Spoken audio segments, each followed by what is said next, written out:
De snobs hautains aux aristocrates arrogants, la famille royale britannique a eu sa part de crétins tout au long de son histoire, des héritiers gâtés aux reines au cœur froid. Mais lesquels de ces nobles ont gagné la triste distinction d'être les plus grands crétins de la famille royale? Rejoignez-nous alors que nous dévoilons les scélérats de la famille royale britannique. Numéro 10, le prince William. Le prince William a vécu toute sa vie sous les yeux vigilants du public. Dès sa naissance, les gens l'ont suivi à chaque pas de sa croissance. Tout comme son frère Harry, William a eu quelques moments de folie lorsqu'il était plus jeune. Il y a eu des moments où le public et les médias avaient des choses à dire à son sujet et tout n'était pas bienveillant. Mais à travers tout cela, William est toujours resté un membre profondément aimé et important de la famille royale. Quand William était jeune, beaucoup de gens le considéraient comme un beau gosse. Son apparence et ses manières gentilles et polies le rendaient très populaire, alors que d'autres jeunes célèbres faisaient souvent les gros titres pour des comportements répréhensibles. William était connu pour sa calme, son éducation et son charme. Tout chez lui semblait si gracieux et réfléchi. Les gens admirèrent sa façon de se comporter, et beaucoup espéraient qu'il deviendrait un leader sage et attentionné. Les choses ont encore changé pour William lorsqu'il a épousé Catherine, maintenant connue sous le nom de princesse Kate. Une fois devenu mari et père, William a pris de nouvelles responsabilités et est devenu encore plus sérieux quant à son rôle dans la famille royale. On le voyait souvent comme quelqu'un qui s'était installé dans une vie calme, paisible et stable. Ensemble, William et Catherine ont construit un lien fort, travaillant côte à côte tout en gardant leur vie personnelle aussi privée que possible. Ils voulaient vraiment que leur famille ait un sentiment de vie normale, même en faisant partie de l'une des familles les plus célèbres du monde. Bien que le prince William ait toujours paru amical et doux en public, ceux qui lui étaient les proches savaient qu'il y avait aussi un autre côté à sa personnalité. Il pouvait être ferme et fort quand il le fallait. Il avait une étincelle de charisme, tout comme sa défunte mère, la princesse Diana, et un véritable désir de faire une différence dans le monde. William n'était pas intéressé par de petites tâches royales sans importance. Il voulait s'engager dans des projets qui auraient un impact réel et durable. En 2016, il a même parlé de ses espoirs, d'aider la famille royale à rester significative dans le monde moderne. Cependant, la relation de William avec la presse a toujours été difficile. Cela a commencé quand il était très jeune. À seulement 15 ans, sa mère, la princesse Diana, est décédée dans un tragique accident de voiture alors qu'elle était poursuivie par des photographes. Cette perte déchirante a laissé une profonde cicatrice dans le cœur de William. Cela l'a rendu très prudent vis-à-vis des médias et farouchement protecteur de ceux qu'il aimait. Au fil des ans, William a fait face à de nombreux défis en ce qui concerne les journalistes et les photographes. En 2005, il a été choqué de découvrir que des journalistes avaient secrètement écouté des messages vocaux laissés pour des personnes proches de lui. Même si les messages n'étaient pas les siens, cela restait profondément troublant. Il a ensuite été révélé que son téléphone avait été piraté illégalement plusieurs fois. Un grand éditeur a même présenté des excuses à William et Harry pour avoir envahi leur vie privée. Puis, en 2020, William a finalement réglé l'affaire discrètement par un accord privé avec la société responsable. Avant de se marier avec Catherine, William a travaillé dur pour la protéger de l'attention indésirable de la presse. En 2005, lorsque des photographes suivaient Catherine sur le chemin d'un entretien d'embauche, William a parlé avec elle et son père. Ensemble, ils ont convenu d'envoyer une lettre aux journaux leur demandant de cesser de la harceler. Mais l'attention non désirée n'a fait que croître. Lorsque Catherine a eu 25 ans en 2007, la pression est devenue insupportable. William a publié une déclaration publique exprimant son inquiétude face à la situation. La même année, il y a eu un autre incident effrayant lorsque William et Catherine ont quitté une boîte de nuit à Londres. Ils ont été suivis dans les rues par des photographes à pied, à moto et en voiture. Le bureau de William a rapidement pris la parole, avertissant des dangers de ce comportement. Certains journaux ont accepté de ne pas publier les photos prises cette nuit-là, mais d'autres ont ignoré l'avertissement. À cause de cela, la commission des plaintes de la presse a ensuite averti les éditeurs de ne pas utiliser des photos prises de manière troublante. En 2009, William s'est retrouvé face à plus de problèmes avec les médias. Un journal l'a faussement accusé d'avoir endommagé un aéronef alors qu'il se formait comme pilote. L'équipe juridique de William est intervenue et le journal a finalement admis avoir fait une erreur et s'est excusé pour avoir diffusé de fausses informations. La famille royale a sa part de crétins, et ce n'est que le premier. Attendez de voir les autres sur cette liste. Numéro 9. Le prince Philippe. duc d'Édimbourg. Le prince Philippe était célèbre pour son esprit vif et sa franchise. Parfois, ses mots faisaient rire les gens, et d'autres fois, il causait en surprise ou même un peu de mécontentement. Il ne suivait pas toujours les règles habituelles de la politesse. Certaines personnes adoraient dans sa façon drôle et honnête de parler, tandis que d'autres pensaient qu'il allait trop loin. Mais personne ne pouvait nier que Philippe était l'un des membres les plus inoubliables de la famille royale. Son histoire avec la reine Élisabeth a commencé lorsqu'elle n'était qu'une jeune fille de 13 ans. En juillet 1939, la princesse et Philippe ont commencé à s'écrire. À l'époque, Philippe servait dans la marine britannique pendant la Seconde Guerre mondiale. Il était brave et compétent, combattant à la fois en Méditerranée et dans le Pacifique. Son service le rendait fier et le pays le respectait pour cela. À l'été 1946, le roi George VI a donné sa bénédiction pour que Philippe épouse la princesse Élisabeth, qui avait alors 20 ans. Avant que leur engagement ne soit annoncé au public en juillet 1947, Philippe a apporté de grands changements dans sa vie. Il a renoncé à ses titres royaux de Grèce et du Danemark pour devenir citoyen britannique. Il a également choisi d'utiliser le nom de famille Mountbatten, tiré de la famille de sa mère. En novembre de cette année-là, Philippe et Élisabeth se sont mariés. Il a reçu de nombreux nouveaux titres, y compris duc d'Édimbourg, comte de Marianat et baron de Greenwich. Lorsqu'Élisabeth est devenue reine en 1952, Philippe a quitté sa carrière militaire où il avait atteint le grade de commandant. En 1957, il a reçu le titre officiel de prince britannique. À partir de ce moment, Philippe s'est consacré aux devoirs royaux et a souvent voyagé à travers le monde avec la reine pour représenter leur pays. Bien que Philippe fût un prince, beaucoup de gens disaient qu'il était très humble. Il ne se comportait pas comme quelqu'un de trop important pour parler. Lorsqu'il a visité la Maison-Blanche en 1976, un majordome se souvenait comment Philippe discutait facilement avec lui et d'autres membres du personnel. Il leur versait même des boissons lui-même. Ce côté amical et terre-à-terre a fait que beaucoup de gens l'aimaient encore plus. Philippe était également connu pour ses commentaires honnêtes et parfois surprenants. Il plaisantait même à ce sujet en inventant un mot drôle, d'antopédologie, qui signifiait faire des erreurs ridicules ou embarrassantes en parlant. Au fil des ans, certaines de ces blagues ont causé un peu de trouble. Par exemple, lors d'une visite en Chine en 1986, il a fait des remarques à un groupe d'étudiants britanniques que certains ont jugé déplacés. Les étudiants et les responsables chinois ne semblaient pas dérangés, mais la presse britannique en a beaucoup parlé. Il a également fait des commentaires sur la nourriture de Canton et a interrogé un homme aborigène australien sur le lancer de lance traditionnel. Certains des mots de Philippe ont affecté la façon dont les gens le percevaient, mais d'autres croyaient que ce n'étaient que des blagues inoffensives d'un homme qui avait grandi à une époque différente. En 1999, il a été accusé d'avoir fait un commentaire maladroit à des enfants sourds lors d'un concert. Philippe a nié cela et a déclaré que sa mère avait des problèmes d'audition. Il a également expliqué qu'il avait toujours soutenu des groupes aidant les personnes ayant des difficultés auditives. Philippe essayait souvent d'utiliser l'humour pour alléger les moments difficiles. Une fois, il a rencontré un jeune soldat qui avait perdu la vue. Au lieu de se concentrer sur la tristesse de la situation, Philippe a plaisanté sur la cravate du soldat.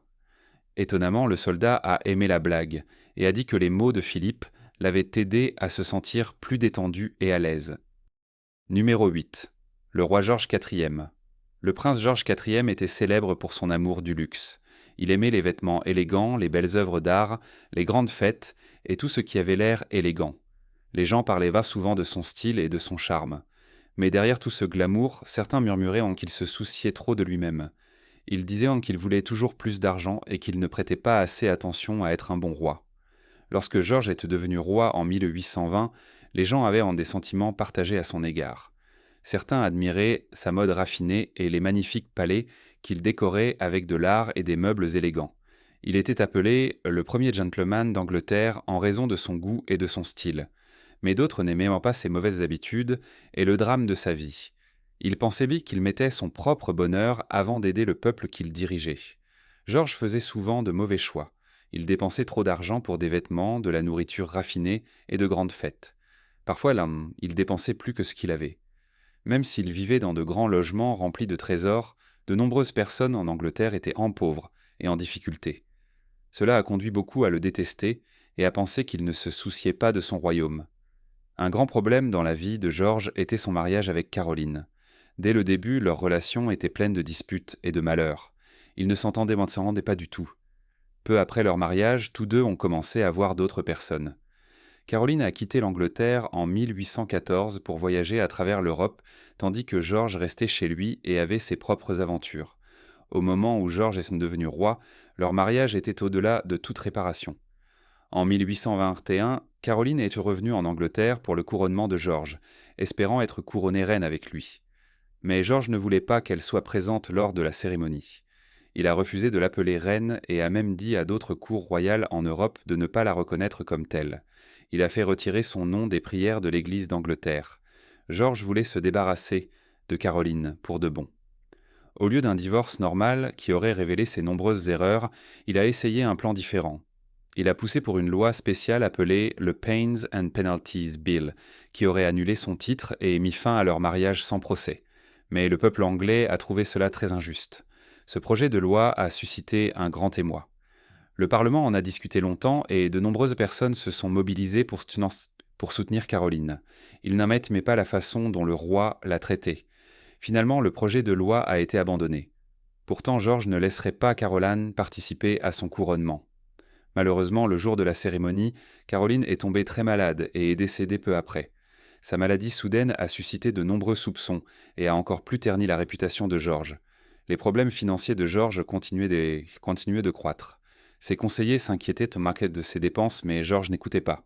Il suivait son cœur plutôt que de penser à ce qui était le mieux pour le pays. Son entêtement rendait difficile l'aide des autres. Heureusement, pendant le temps de George, en tant que prince régent puis roi, un aide de confiance nommé Lord Liverpool a géré de nombreuses affaires importantes. Lord Liverpool a aidé la Grande-Bretagne à gagner la lutte contre Napoléon et a conclu la paix avec la France. Mais lorsque Liverpool est parti, de nouveaux problèmes sont apparus. Un grand problème pendant le règne de George était l'émancipation catholique, qui signifiait accorder plus de droits aux catholiques au Royaume-Uni. George était fermement opposé à cette idée et ne voulait pas changer les règles. Mais à cause de la pression de tant de personnes et de dirigeants, il a finalement dû l'accepter.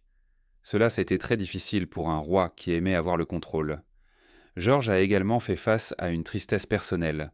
Son seul enfant légitime, la princesse Charlotte, est morte jeune en 1817. Bien qu'elle ait eu un avenir prometteur, sa mort a brisé le cœur de George. En 1827, son frère le prince Frédéric est également décédé. Ces pertes ont pesé lourdement sur George dans ces dernières années. Lorsque George IV est décédé en 1830, son frère cadet, William, est devenu roi. George a laissé derrière lui de grands bâtiments, des peintures inestimables et une énorme collection d'art. Mais ce dont les gens se souviennent surtout de lui, ce sont les erreurs. Son règne a été rempli de scandales, de dépenses extravagantes et d'un leadership faible. Bien qu'il ait été charmant et élégant, ses choix égoïstes et sa vie personnelle troublée ont façonné la façon dont l'histoire le voit comme l'un des rois les plus durs et les plus décevants de la Grande-Bretagne. Cette liste contient incroyablement quelques femmes très estimées.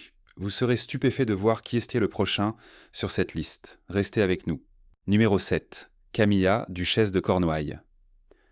Camilla Parker Bowles a vécu de nombreuses années sous le jugement du public. Les gens la voyaient souvent comme l'étrangère dans l'histoire tumultueuse du prince Charles et de la princesse Diana. Peu importe ce qu'elle faisait, Camilla ne pouvait pas se défaire de cette image.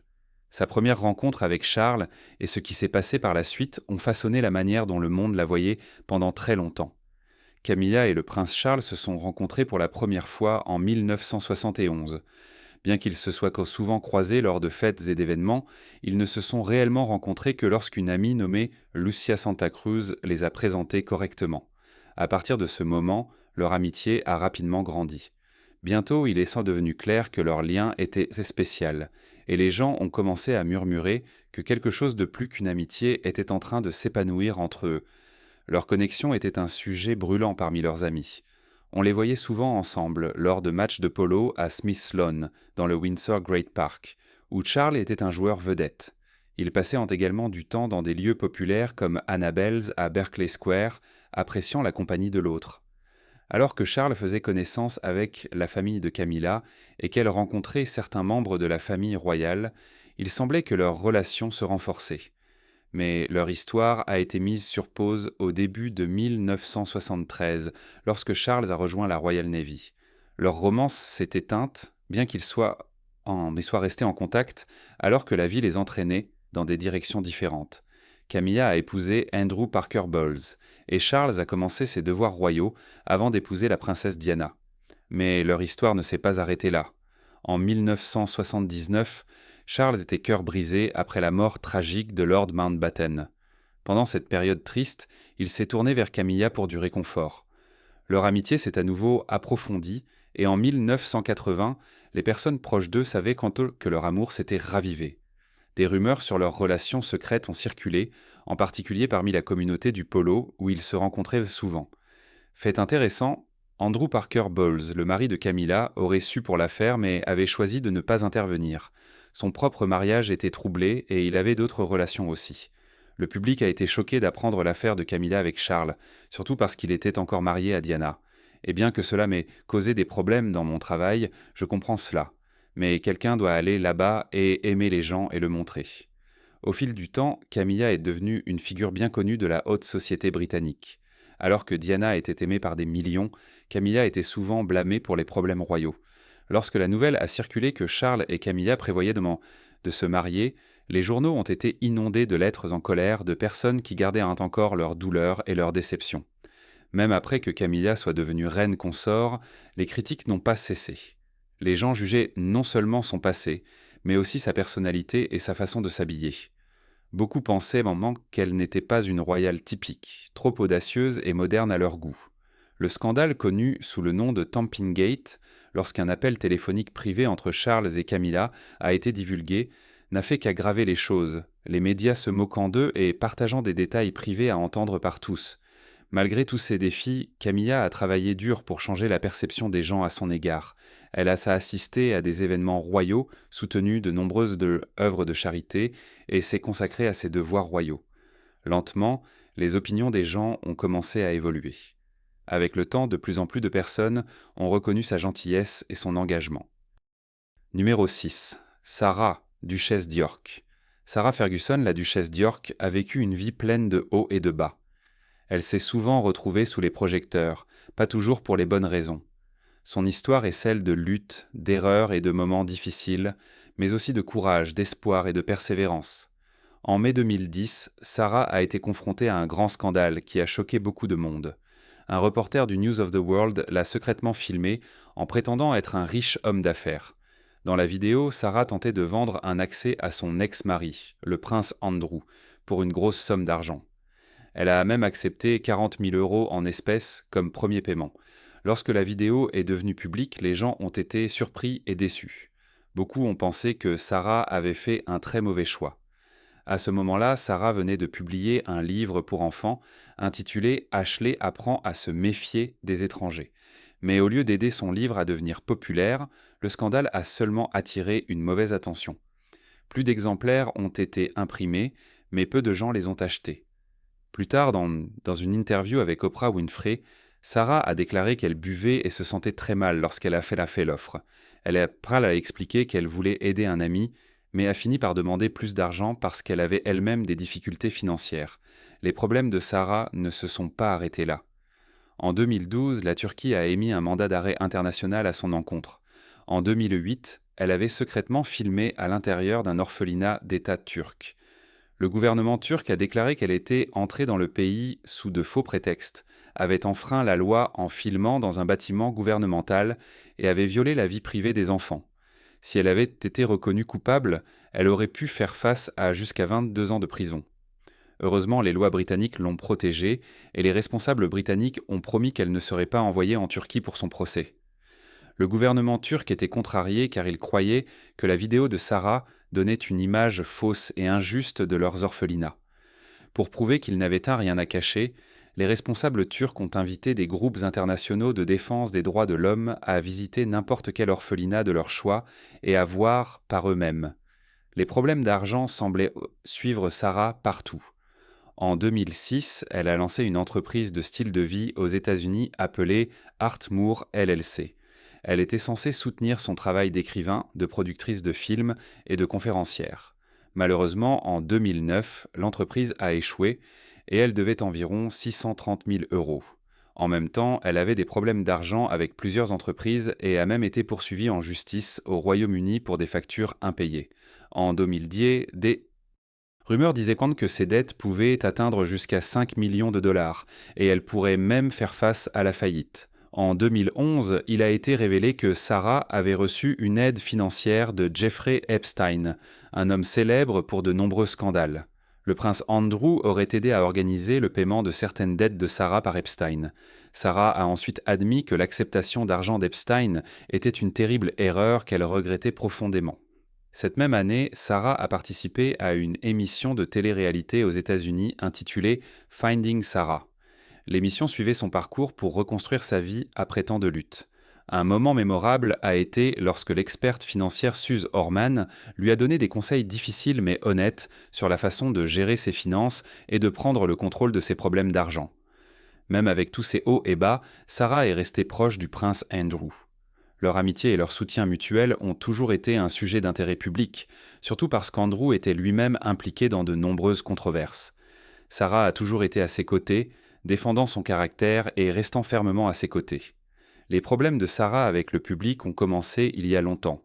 En 1992, une photo d'elle en vacances avec un homme nommé John Bryan a causé un énorme scandale. La photo le montrait apparemment en train d'embrasser son orteil et elle a fait les gros titres dans le monde entier.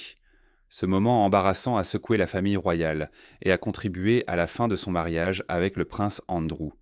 Avant cela, une autre photo avait émergé avec Sarah et un homme nommé Steve Wyatt. Cette photo a également causé beaucoup de drames et faisait partie des raisons pour lesquelles la relation de Sarah et Andrew s'est publiquement effondrée cette même année. Au fil des ans, Sarah s'est souvent retrouvée dans les médias pour de mauvaises raisons à cause de ses choix personnels et de ses relations. Même aussi récemment qu'en mai 2020, Sarah et Andrew étaient à nouveau dans les nouvelles pour des problèmes d'argent. Ils avaient acheté un chalet suisse en 2014 avec un gros prêt mais avaient pris du retard sur les paiements. À la fin de 2019, ils devaient encore beaucoup et les intérêts continuant à s'accumuler.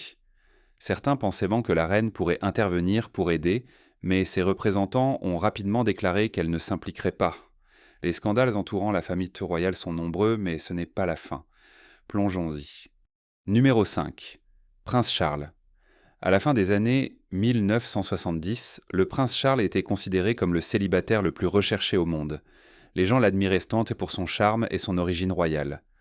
Tout le monde parlait de lui. Mais tout a changé lorsque la princesse Diana est apparue sous les projecteurs. Parce que je dirige avec le cœur, pas avec la tête. Et bien que cela m'ait causé des problèmes dans mon travail, je comprends cela. Diana était belle, gentille, et elle avait une manière particulière de mettre les gens à l'aise.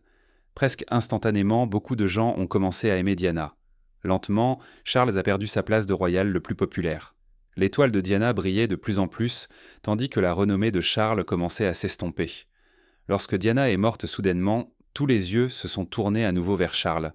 La presse le suivait partout, fouillant dans sa vie privée et ses erreurs. Charles, connu pour exprimer honnêtement ses pensées, trouvait l'attention médiatique constante très difficile. Lors de son interview pour son 70e anniversaire, il a déclaré qu'il prévoyait d'être plus prudent dans le partage de ses pensées personnelles lorsqu'il deviendrait roi. Il comprenait que d'être prince était très différent d'être roi. En 2002, Charles a eu l'occasion spéciale de s'adresser directement aux médias. Lors d'un grand événement célébrant 300 ans de journalisme, il a parlé ouvertement aux rédacteurs et aux journalistes. Il a évoqué la façon dont la presse juge souvent les célébrités, parfois sans vraie raison. Charles a admis que sa relation avec les médias n'était pas facile. Les deux parties avaient été critiques l'une envers l'autre. Pourtant, il a déclaré que les médias jouaient un rôle important dans le maintien de l'honnêteté et de l'équilibre dans le monde. Au fil des ans, peu importe combien Charles a essayé d'améliorer son image, les gens continuèrent à le critiquer. Son mariage difficile avec Diana a perturbé beaucoup de monde. Des rumeurs ont circulé selon lesquelles Charles était jaloux de la popularité de Diana. Lorsque les nouvelles de son affaire avec Camilla Parker Bowles sont éclatées, cela a provoqué un énorme scandale. Diana n'a pas caché ses sentiments. Elle a déclaré que l'implication de Camilla avait profondément blessé leur mariage. À cause de cela, la perception de Charles par de nombreuses personnes est devenue très négative. Même après avoir épousé Camilla, le public s'est accroché au passé. Ses choix personnels ont affecté la façon dont les gens le percevaient en tant que futur roi. Il a fallu longtemps pour regagner une partie de leur confiance. Charles a toujours eu à cœur d'aider les autres et de protéger la planète. Pendant de nombreuses années, il a pris la parole pour sauver l'environnement et lutter contre le changement climatique bien avant que ces causes ne deviennent populaires. Certaines personnes admiraient Ande Inni son dévouement, mais tout le monde n'était pas d'accord avec lui. En 2019, lorsque Charles a soutenu une organisation promouvant la médecine homéopathique, certains scientifiques l'ont critiqué. Ils ont déclaré que cela allait à l'encontre de la science prouvée et l'ont blâmé pour avoir encouragé des idées comprases non prouvées. Un autre aspect important de la vie de Charles est sa relation avec ses parents, la reine Élisabeth II et le prince Philippe. Enfant, Charles se sentait souvent seul et manquait d'affection de leur part. La reine était occupée par ses devoirs royaux, et le prince Philippe était strict et avait de grandes attentes. De nombreux écrivains ont parlé de la façon dont Charles n'a pas eu l'enfance chaleureuse et proche que beaucoup d'enfants appréciaient. Il n'avait pas le genre de lien père-fils que la plupart des garçons ont avec leur père, et lui et sa mère ne partageaient pas beaucoup de moments émotionnels. Dans leur famille, le devoir passait toujours avant les sentiments, ce qui a laissé Charles se sentir distant de ses parents. Cette enfance difficile a façonné qui il est devenu et a amené beaucoup de gens à le voir comme froid et timide, surtout avant qu'il n'épouse Diana. Au début, Charles semblait formel et sérieux, ce qui rendait difficile pour lui de se connecter avec les autres.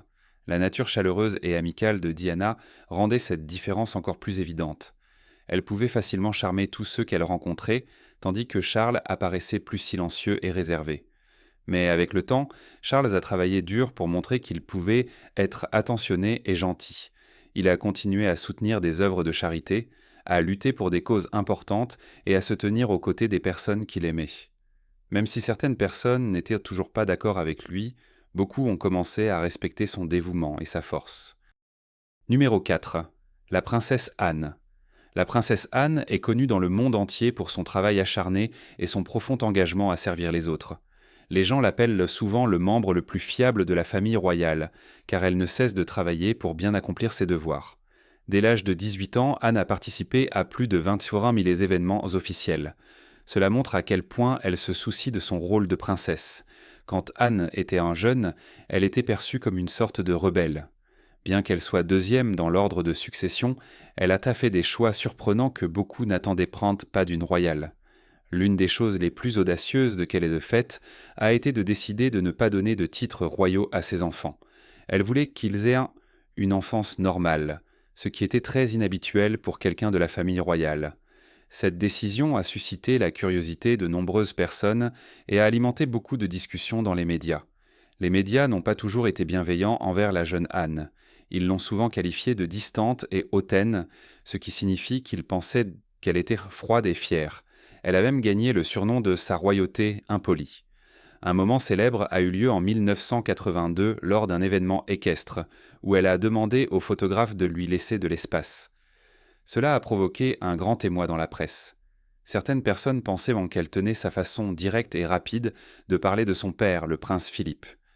Lorsque Anne a commencé à remplir ses devoirs royaux, elle a déclaré que ce n'était pas facile. Elle a dû apprendre à travailler avec de nombreux groupes comme Save the Children, car elle croyait qu'il était important de vraiment comprendre les problèmes avant d'en parler.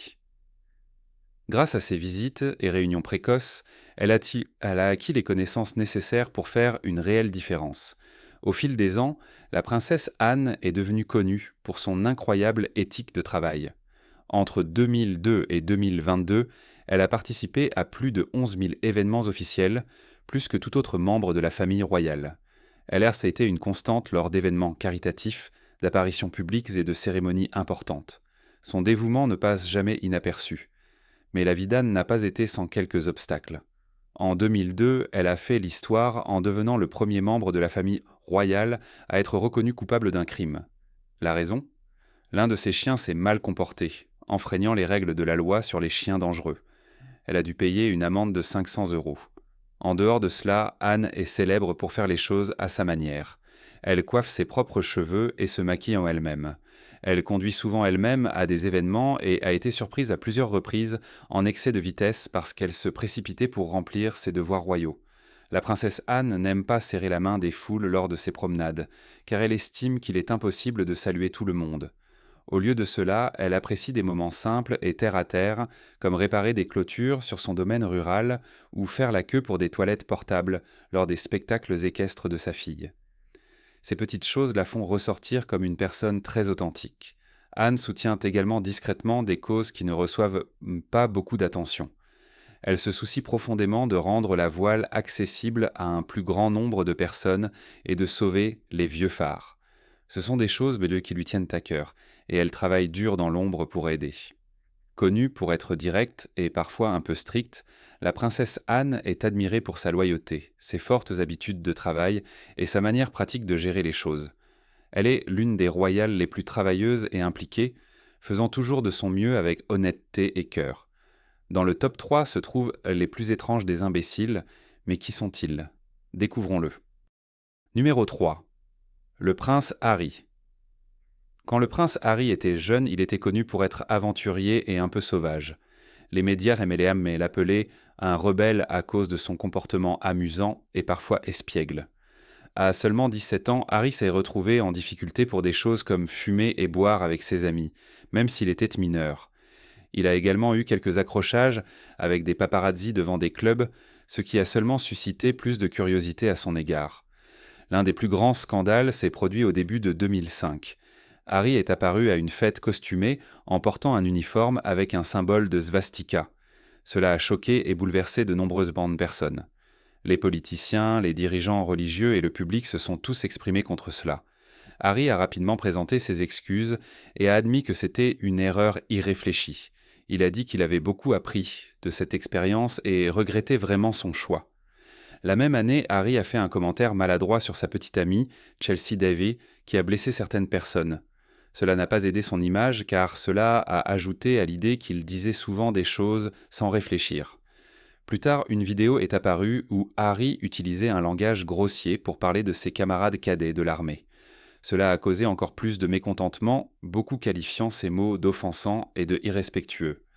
Harry s'est excusé à nouveau, disant qu'il n'avait jamais voulu blesser qui que ce soit, et il a été invité à suivre un cours sur le respect et la compréhension des autres.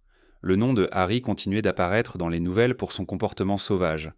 En 2007, lors d'une visite en Namibie, il a été filmé en train d'agir de manière ridicule et de boire trop avec ses amis.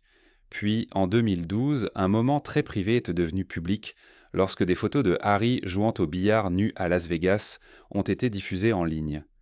Alors que les journaux américains partageaient les journaux britanniques étaient les plus prudents. La famille royale était très contrariée, affirmant que la vie privée de Harry avait été violée. Pourtant, un journal britannique a finalement publié les photos, provoquant un grand émoi.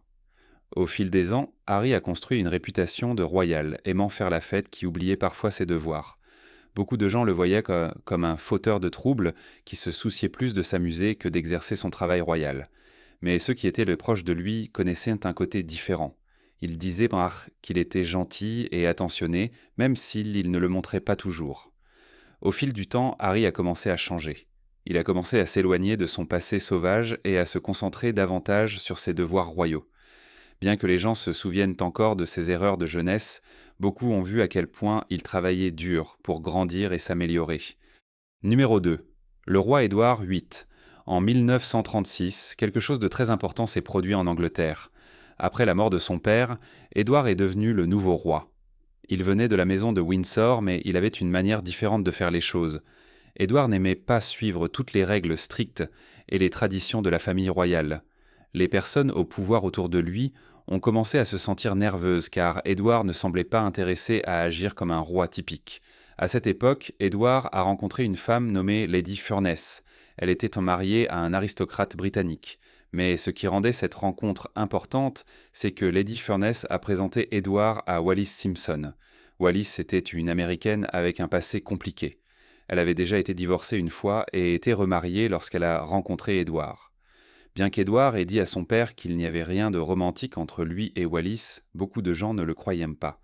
Édouard et Wallis sont devenus très proches très rapidement, ce qui a rendu la famille royale mal à l'aise. Au début, ses parents étaient blancs polis lorsqu'ils ont rencontré Wallis, mais ils ont ensuite décidé qu'ils ne voulaient plus qu'elle les visite. Plus Édouard et Wallis se rapprochaient, plus tout le monde devenait inquiet. En secret, les autorités les surveillaient et rédigeant même des rapports sur ce qu'il faisait. Un marchand a même affirmé que Wallis avait une emprise puissante sur Édouard. Des responsables gouvernementaux et des dirigeants étaient très troublés par l'idée qu'une femme avec un passé aussi compliqué puisse avoir autant d'influence sur le roi. Peu de temps après qu'Édouard soit devenu roi, la situation est devenue encore plus sérieuse. Il a dit aux personnes autour de lui qu'il voulait épouser Wallis Simpson. Mais cela a créé un énorme problème. À l'époque, l'Église d'Angleterre avait une règle stricte qui disait que les gens ne pouvaient pas se remarier si leur ancien mari ou épouse était toujours en vie. Comme Édouard n'était pas seulement le roi, mais aussi le chef de l'Église d'Angleterre, épouser Wallis violerait cette règle. De plus, beaucoup de gens dans le gouvernement et des citoyens ordinaires n'aimaient même pas l'idée qu'une Américaine divorcée 2 fois devienne reine d'Angleterre. Lorsqu'Édouard a partagé son plan, il a été accueilli par un fort désaccord. Le Premier ministre britannique et les dirigeants d'autres pays au sein de l'Empire britannique ont averti Édouard que s'il épousait Wallis, ils démissionneraient de leurs fonctions. Cela provoquerait une énorme crise dans le gouvernement et nuirait à la réputation de la famille royale. Édouard avait 3 choix. Abandonner Wallis et rester roi, l'épouser et provoquer un terrible scandale, ou renoncer au trône et cesser d'être roi. Édouard devait prendre une décision très difficile. Il était vraiment amoureux de Wallis et cela lui faisait mal de penser à la laisser partir. Mais il savait aussi que s'il voulait rester roi, l'épouser ne serait pas possible. Au final, son amour pour Wallis était plus fort que son désir de rester roi. Il a donc pris une décision courageuse et choquante. Il a choisi d'abdiquer le trône. Cela signifiait qu'il renoncerait à être roi et laisserait ses devoirs royaux derrière lui. Le 10 décembre 1936, Édouard a signé des documents officiels devant ses frères et sœurs cadets. Ces documents précisaient qu'il quittait le trône pour toujours. Son frère, le prince Albert, est alors devenu le nouveau roi et a ensuite pris le nom de roi George VI. Après avoir quitté le trône, Édouard a reçu le titre de duc de Windsor. En 1937, après le divorce final de Wallis, le couple s'est marié en France. Leur mariage a suscité beaucoup de discussions dans le monde entier. Certaines personnes ont critiqué Édouard pour avoir choisi l'amour plutôt que son devoir envers le pays. Elles croyaient que ses responsabilités en tant que roi auraient dû passer en premier. Mais le cœur d'Édouard lui disait que rien n'importait plus que Wallis. Le temps qu'Édouard a passé en tant que roi n'a duré que 326 jours, ce qui en fait l'un des règnes les plus courts de l'histoire britannique. Son histoire a été l'un des événements les plus discutés de son époque, un roi qui a tout abandonné par amour. Et même aujourd'hui, les gens se souviennent encore du conte d'Édouard et Wallis, un rappel que parfois l'amour change tout. Numéro 1. Le prince Andrew. Le prince Andrew, duc de York, était autrefois un membre très important et respecté de la famille royale. Les gens le connaissaient pour son titre spécial et les importantes fonctions qu'il exerçait pour le ménage royal. Pendant de nombreuses années, le prince Andrew se tenait fièrement aux côtés des autres membres de la famille royale, accomplissant des événements officiels et représentant la monarchie. Mais avec le temps, les choses ont changé, et son bon nom a commencé à s'effacer à cause d'une série de problèmes graves qui l'entouraient. Le plus gros problème est survenu lorsque le lien du prince Andrew avec un homme nommé Jeffrey Epstein a été rendu public. Epstein était un homme très riche et puissant, mais il était également impliqué dans des crimes terribles, y compris la traite des êtres humains. Lorsque le monde a découvert les activités horribles d'Epstein, tout le monde a commencé à se pencher sur les personnes qui avaient dépassé du temps avec lui. Malheureusement, l'une de ces personnes était le prince Andrew. Les gens voulaient s'apprendre à savoir pourquoi le prince entretenait une amitié avec un tel homme, et beaucoup ont commencé à poser des questions difficiles. À mesure que le scandale grandissait, le prince Andrew s'est retrouvé au centre de l'attention. Le public était mécontent et exigeait des réponses. Espérant laver son honneur et expliquer son point de vue, le prince Andrew a accepté de donner une interview télévisée à la BBC en 2019. Il croyait vraiment que cette interview aiderait à réparer sa réputation et montrerait aux gens qu'il n'avait rien à cacher. Mais malheureusement, l'interview ne s'est pas déroulée comme le prince Andrew l'avait espéré. Au lieu de gagner la confiance des gens, cela a empiré les choses.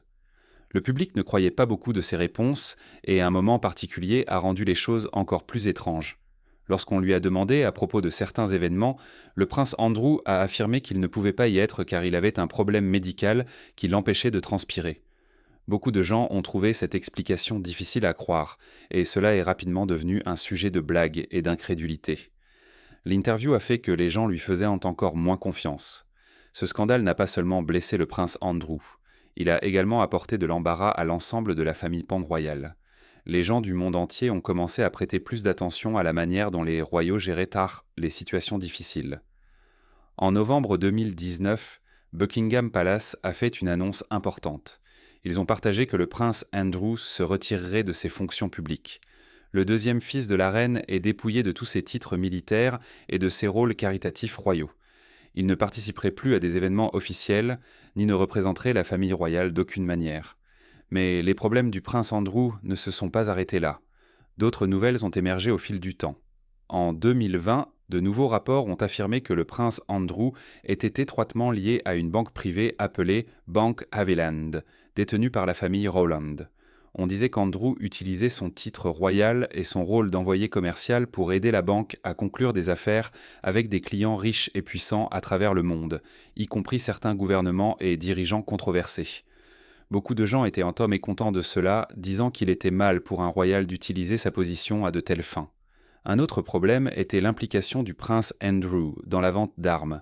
Les critiques l'ont accusé de promouvoir des contrats d'armement avec des pays ayant de mauvais antécédents en matière de droits de l'homme. Les manifestants croyaient que ces actions donnaient à ces gouvernements un sentiment d'approbation, facilitant leur comportement sans conséquence. Cela aussi a fait questionner les choix du prince. De plus, il y avait des accusations concernant des choses que le prince Andrew avait dites dans le passé. Un ancien membre du personnel de Downing Street a affirmé qu'en 2012, Andrew avait utilisé un mot très offensant lors d'une conversation. Un autre ancien fonctionnaire a déclaré qu'Andrew avait fait un commentaire désobligeant sur les Arabes lors d'un dîner formel en 2007. Bien que Buckingham Palace ait fermement nié ces allégations, les histoires ont ajouté plus de combustible à la critique publique croissante. Tous ces controverses, rumeurs et accusations graves ont profondément endommagé l'image publique du prince Andrew. L'homme, qui était autrefois un membre très respecté de la famille royale, était désormais devenu l'une des figures les plus discutées et controversées du ménage royal. Que pensez-vous ? Qui pensez-vous être le plus grand imbécile à votre avis ? Partagez vos réflexions dans les commentaires, et n'oubliez pas d'aimer, de partager et de vous abonner. Avant de partir, assurez-vous de cliquer sur la vidéo affichée à l'écran.